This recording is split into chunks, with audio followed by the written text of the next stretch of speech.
Good evening and welcome to episode 6 of Bloodshed Breadcrumbs. I'm your host, Andrea, and by now, if you've stuck with me this far, probably already know that. Tonight's episode is a heavy one. We're talking about a mass murder that happened almost 4.5 years ago. And let me warn you up front, this story is twisted, it's heartbreaking, and it's frustrating on so many levels. So grab a drink, get comfortable, and let's get into it.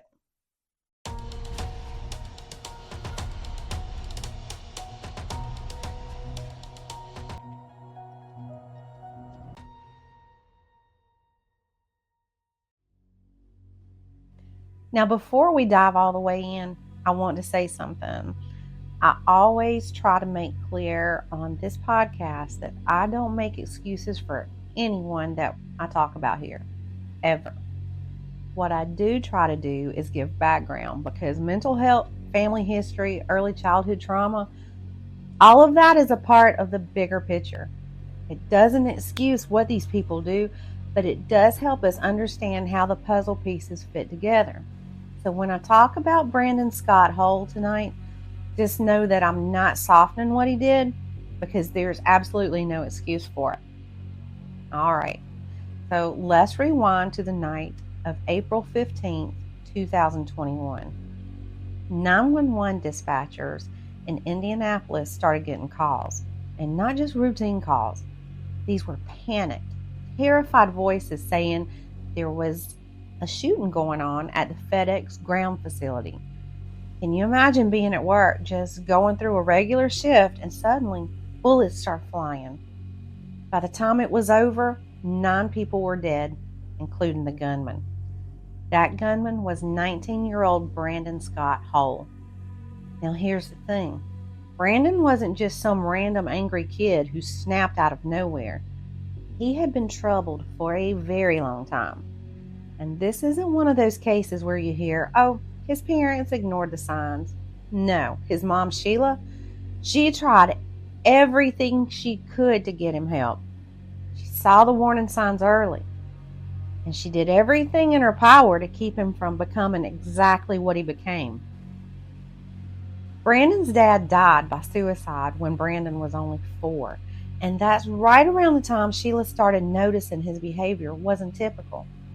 He had these odd quirks, like wearing 3 pairs of shorts at once, rocking back and forth while watching TV, and needing to restart everything all over again if his routine got interrupted.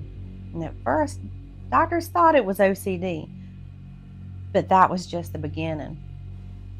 Sheila took him to Barrington Health Center, and every time they went back, the diagnoses just kept stacking up. OCD, anxiety, depression, disruptive behavior disorder. And as the diagnoses piled up, so did his behaviors. His temper was getting worse. He was destroying furniture. But all of that turned out to be just the tip of the iceberg. Let's fast forward to May 2013. Brandon is 11 years old, and police are called to the house that he shared with his mom and her boyfriend. And this story, it really stopped me in my tracks. According to the boyfriend, he and Brandon had been having a water fight. Totally normal, right? But when he sprayed Brandon with a hose, Brandon snapped. He locked himself in the bathroom and started tearing it apart. His mom managed to pick the lock, but when Brandon came out, he turned on her. And when I say he turned on her, he hit her in the face multiple times, picked her, bit her arm, and then he ran straight for the kitchen to grab 2 knives. Can you even imagine? Your 11-year-old child holding you hostage with knives in your own living room. Police showed up just in time, but that incident confirmed Sheila's worst fears. And it didn't stop there. Over the next few years, his behavior escalated. He quit school in 2014 with barely a 6th grade education, shut himself off from the world, and spiraled into deeper depression. His internet history started showing just how dark things were getting. He was obsessed with My Little Pony of all things. And I'm not knocking that. I have a child that is obsessed with My Little Pony, but that was in his internet search history. But alongside that, he was looking up mass shootings and extremist websites. It was a strange, disturbing mix. In 2015, he was evaluated at the Riley Children's Foundation. During that assessment, he admitted he was obsessed with mass shootings, but he said he wouldn't actually do it because it was too much of a hassle. That was his word. And can you imagine hearing that coming out of a kid's mouth? The evaluator thought he empathized with victims, but even then, he was already joking about shootings with his friends. Now let's jump to 2020. Brandon is 18. He asks his mom to take him to a gun store. He tells her he just wants to look. She drives him there, maybe because she didn't know what else to do, or maybe because she was afraid of him by this point. Either way, once they were there, he buys a gun. Later that night, Sheila and her daughter started planning what to do because she was terrified of what might happen if she didn't act. The very next day, she went to the police. She told them everything: his history, his violent behavior, his obsession with pointing a gun at cops so they'd shoot him. And police did respond. The crisis team showed up, they handcuffed Brandon, and they confiscated his gun thanks to Indiana's red flag law. That should have been it, right?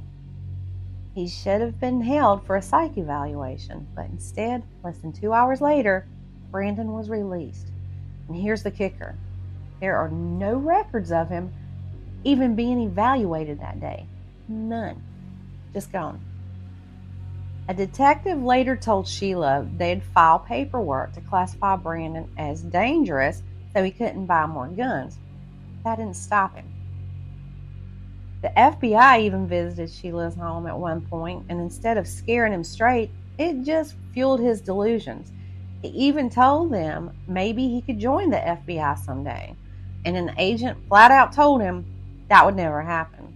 And honestly, that could have been the final straw, because by then, Brandon fit every profile marker for a mass shooter.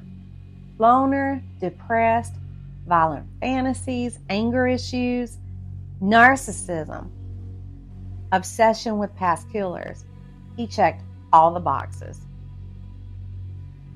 Well, somehow he got a job at FedEx in 2020. And at first, it seemed good. He liked it. He moved out on his own. His mom thought maybe things were turning around for him. But it didn't last. By late 2020, he'd stopped showing up for work. He was back in bed all day, every day.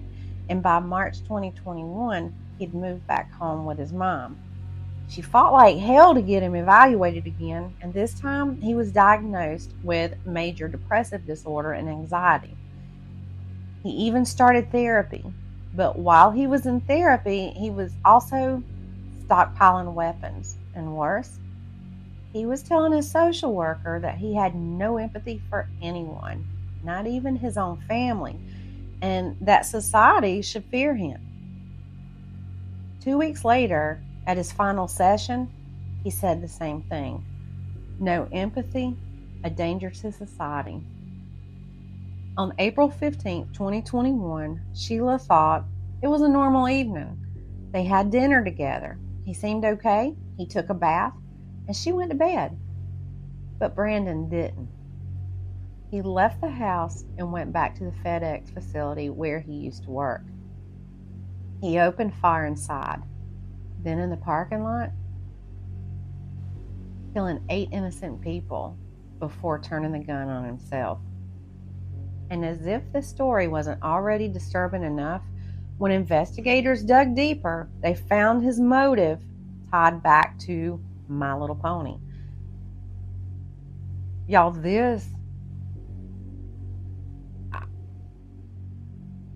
it creeps me out, but it also is just like so disturbing. You have to wonder what was really going on inside his head. His final Facebook post that night said, "I hope that I can be with Applejack," and that's one of My Little Ponies. And I know this because, like I said, I have a kid that's obsessed. But anyway, I'm going to start that quote all over again because I interrupted myself. But anyway, the quote is, "I hope that I can be with Applejack in the afterlife. My life has no meaning without her. If there's no afterlife and she isn't real, then my life never mattered anyway." I just can't even wrap my head around that. I don't even know where to start wrapping my head around that.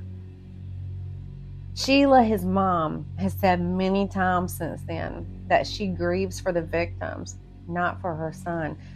And honestly, I can't even imagine her pain knowing that her child caused that.